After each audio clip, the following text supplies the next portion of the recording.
The master used expedient dharmas to teach living beings how to discard their bad habits. These stubborn living beings, however, often discarded what was good and continued doing evil. But the master persisted, and by using all kinds of skill and means caused these stubborn living beings to realize their mistakes. He propagated the Dharma for more than 40 years, transforming living beings greater in number than seedlings of rice, stalks of hemp, shoots of bamboo, or blades of grass. One day the Fourth Patriarch said to his disciple Dharma Master, you should build me a stupa-13. I am going to leave. In the second year of Huang Mei, of the Tang dynasty, 651 AD, on the 24th day of the 9th lunar month, Patriarch Tao Hsin, who had never been ill, sat down and entered nirvana. His disciples locked his flesh body securely in the stone stupa. A year later the iron locks fell away, and the stupa opened by itself. Looking in, everyone saw the body of the Fourth Patriarch still sitting in full lotus, appearing the same as when he was alive. The master's body had not decayed, but the flesh had dried out. The Fifth Patriarch, Huang Mei, wrapped the body with lacquered cloth and gilded it. This true body still exists today. The Fifth Patriarch, Huang Mei, also lived during the Tang dynasty. His family name was Chou. He lived in Huang Mei County near Double Peak Mountain. When he was 7, he went to the temple on the mountain to attend upon the Fourth Patriarch. The great master Huang Mei cleaned the lamps and censer before the Buddha images, he swept the floor, carried water, split firewood, and worked in the kitchen. At age 13 he took the 10 novice precepts and studied under the Fourth Patriarch for over 30 years. The Fifth Patriarch was 8 feet tall and had an extraordinary appearance. When others treated him badly, he remained silent and unmoved. Because he did not give rise to discrimination, he never spoke of right or wrong, and when fellow Bhikshus bullied him, he never fought back.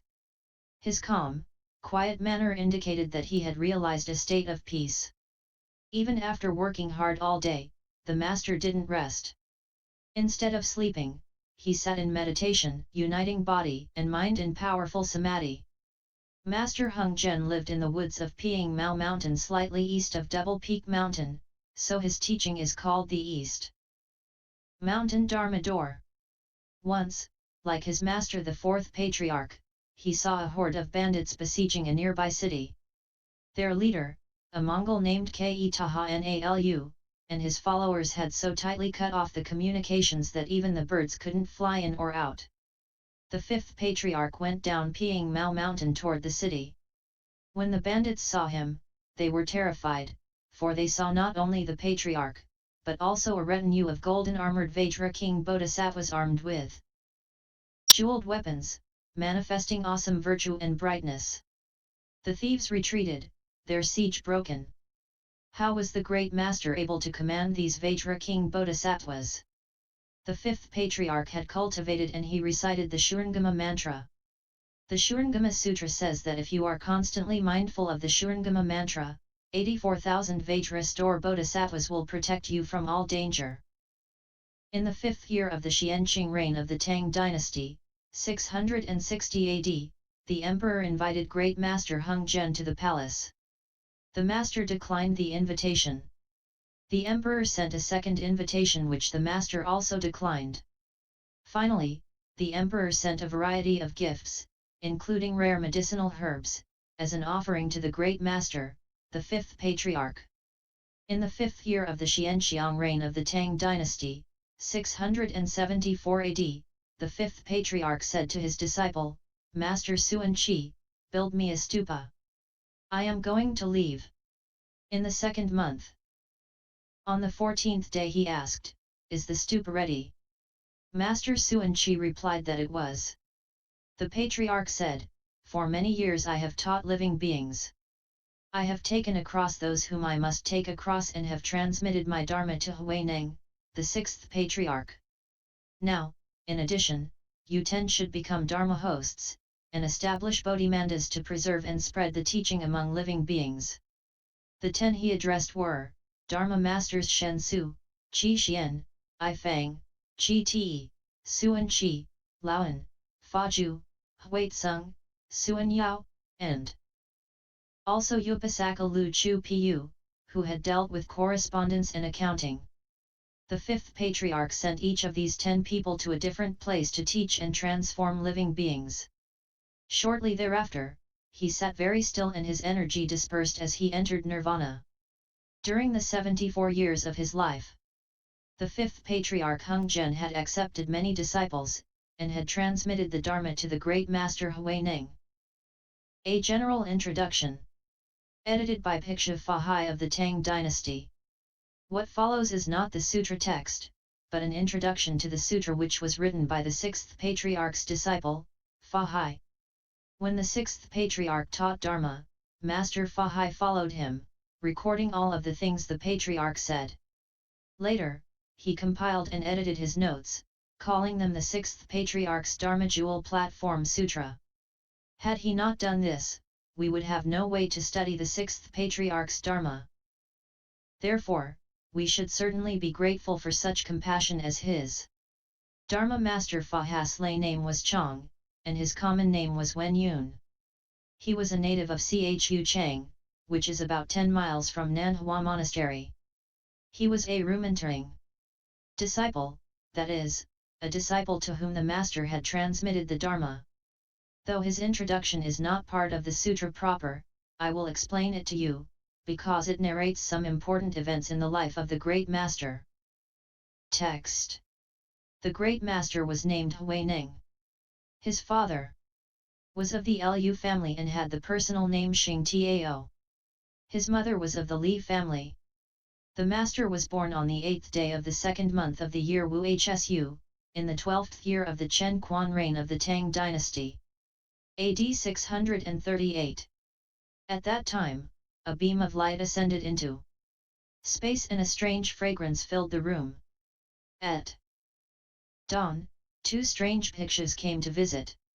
They addressed the master's father saying, "Last night a son was born to you and we have come to name him. It can be Hui above and below, Ning." The father said, "Why shall he be called Hui Ning?" The monk said, "Hui means he will bestow the Dharma upon living beings. Ning means he will be able to do the Buddha's work." Having said this, they left. No one knows where they went. The master did not drink milk.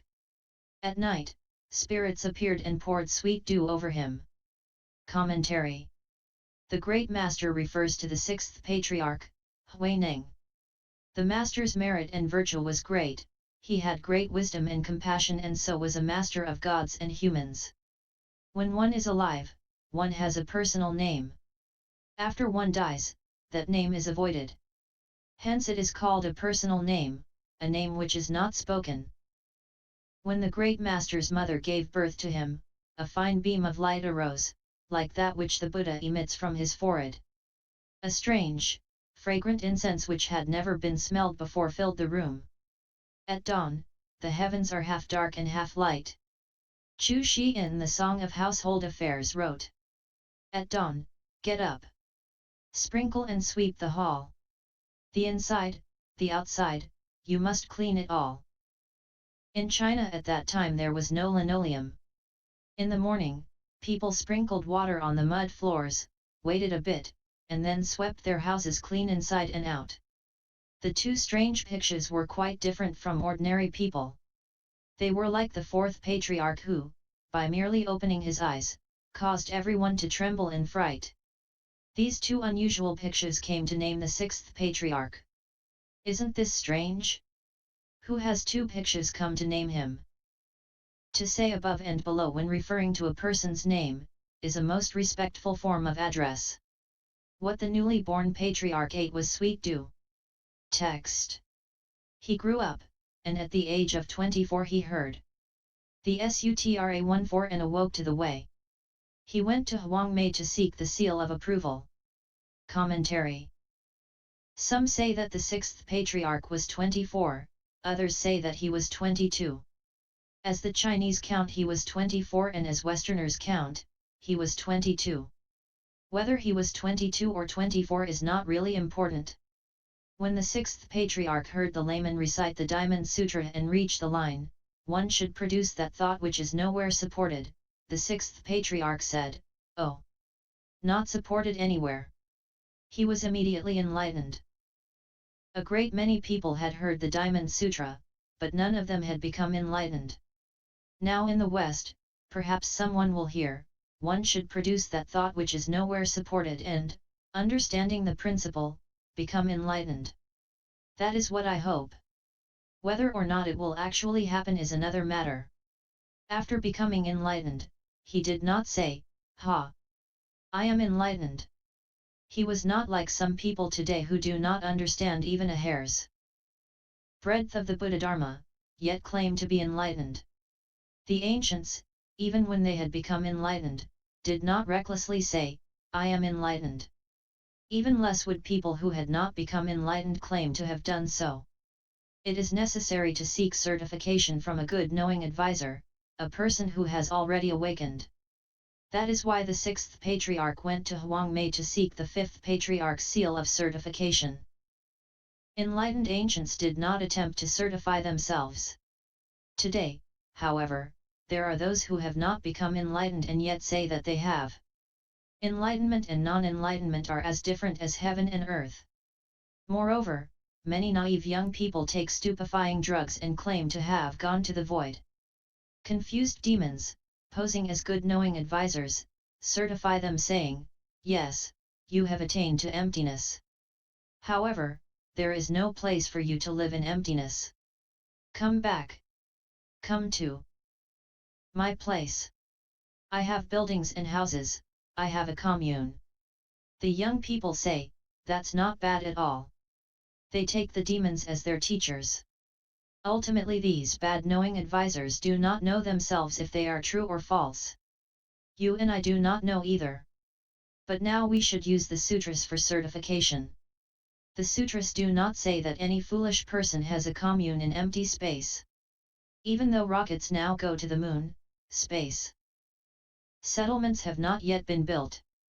So this kind of talk simply does not get by. Now we are exceedingly busy. In the morning, everyone gets up at 4 o'clock to recite sutras. We are busy building houses on the earth, not in heaven. Why? We are people on earth and so our houses should be built on the earth. We are forging our bodies into indestructible Vajra bodies. Our bodies are our houses, but they sometimes go bad.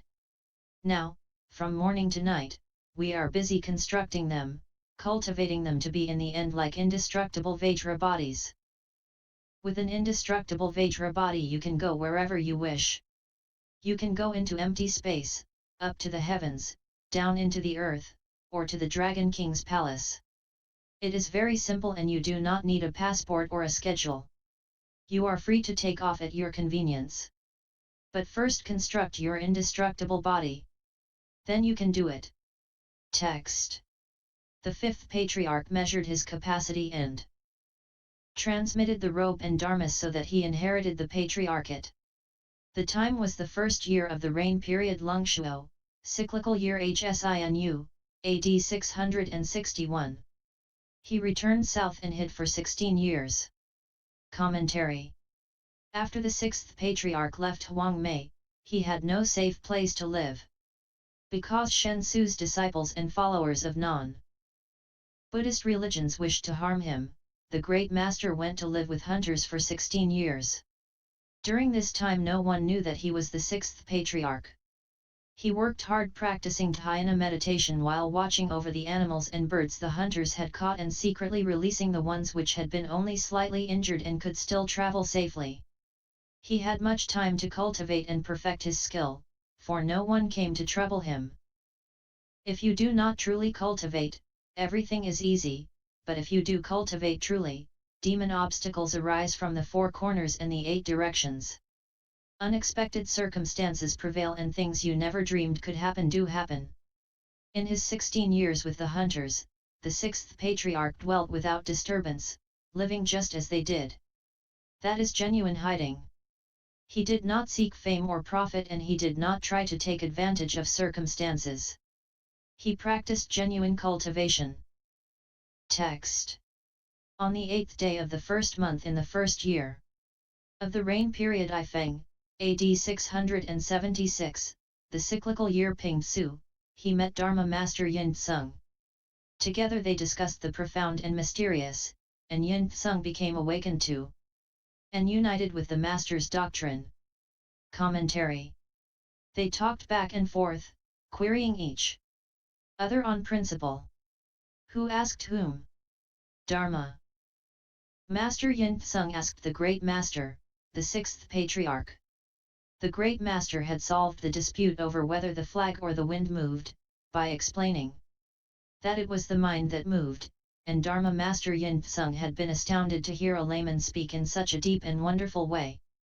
He got down from his Dharma seat and escorted the Sixth Patriarch to his room for a chat. Where did you come from and what is your name? He asked. Dharma Master Yin Tsung knew that this layman was a room-entering disciple of the Fifth Patriarch, one to whom the Fifth Patriarch had transmitted the Dharma. He immediately bowed to the Great Master. They then investigated the profound and mysterious, they talked about the wind and the flag. Until his talk with the Sixth Patriarch, Dharma Master Yin Tsung had not correctly understood the principle of the Dhyana school. Text. On the 15th day of that month, at a meeting of all the four assemblies, the Master's head was shaved. On the 8th day of the second month, all those of well-known virtue gathered together to administer the complete precepts. Vinaya Master Chi Kuang of Shiqing was the precept transmitter. Commentary. During the week of the 8th to the 15th day of the first month, Dharma Master Yin Tsung gathered the four assemblies together, the Bhikshus, Bhikshunis, Upasakas, and Upasikas. The purpose of the meeting was to shave the Master's head so that he could leave home and become a Bhikshu. People leave home for various reasons. Some find it difficult to obtain food and clothing. They see that those who have left home are well provided for, and so they leave home so they can eat and be clothed. Others leave home because they are old and have no children. They think, I will leave home and take a young disciple who will care for me as a son would. It is uncertain whether people who leave home for these reasons can really cultivate. Some leave home because they are bandits or runaways. They leave home and cut off their hair so that the government won't find them and cut off their heads. Some leave home when small, but it is not certain whether they can cultivate. Some people have confused beliefs. Even so, they still believe, and that is good. For instance, the parents of a sick child may say, the child may die of disease. We should give him to a temple. And he can become a bhikshu and we can go visit him. That is better than letting him die. So out of confused belief, the parents give their child to the temple. People of confused belief may not necessarily be bad, but people who believe in confused principles are definitely not good. They have faith, but it is misplaced. That is confusion within confusion and it is not good. Some are confused and without belief. In their confusion they do not believe in anything. Finally there are the believing and unconfused. These people study the Buddha Dharma with a faithful heart until they are no longer confused. Of these last four types of people who have left home, one cannot say that any of them will be able to cultivate, nor can one say for sure that they cannot. Perhaps only 1 or 2% can cultivate the Dharma. However, if you resolve to attain enlightenment in order to end birth and death, you can surely cultivate upon leaving home. Again, there are those who no longer have a family and so leave their worldly homes. Some leave the home of the three realms, the realm of desire, the realm of form, and the realm of formlessness. Once out of these three realms there are no desires, no forms, and no formless consciousness. Because of their non-attachment, these people see the three realms as empty, and so it is said that they have left the home of the three realms. Some leave the home of afflictions. It is essential to leave afflictions behind. If you do not cut them off, you may leave home, but you cannot know the way. The Sixth Patriarch cannot be put into any of these categories, for he was a special case. He had attained mastery, and so whether or not he left home made no difference. Even when he appeared to be a layman, he practiced the profound conduct of a bodhisattva and he did not behave like a layman. In this way his act of leaving home did not resemble that of others in the assembly. The 8th day of the 2nd month is the day when Shakyamuni Buddha left home. On that day all the illustrious, virtuous, and learned Dharma masters gathered from the 10 directions. Chinese Dharma masters and Indian Dharma masters came to administer the complete precepts to the 6th Patriarch. Dharma Master Yin Tsung invited Dharma Master Chi Kuang of Shiqing to administer the complete precepts to the 6th Patriarch. Shiqing is another name for Chang'an. The person who administers the precepts is called the precept transmitter. Precepts have a substance and mark and a dharma. If you wish a more detailed explanation, even finer discriminations can be made. I do not use Ting Fu Pao's commentary because it is often in error. In this case he says that 3 people are required to administer the precepts, while actually only one is necessary. At that time, Dharma Master Chi Kuang acted as transmitter. Chi Kuang was also a Vinaya master, one who diligently studies the precepts and thoroughly understands the rules. In walking, standing, sitting and lying down, in each of these 4 great comportments, he must conduct himself in the awesome manner, not daring to deviate for the space of a single step. Every move a Vinaya master makes must be in accord with the rules. Therefore the Shurangama Sutra says, severe and pure in Vinaya, they are noble models for the triple world. Text. Vinaya Master Huiqing of Suzhou was the Karmadana. Vinaya Master Tiangying of Qingzhou was the teaching transmitter. Vinaya Master Chi Talo of Central India recited the precepts. Tripitaka Master Me Tu of India was the precept certifier. Commentary.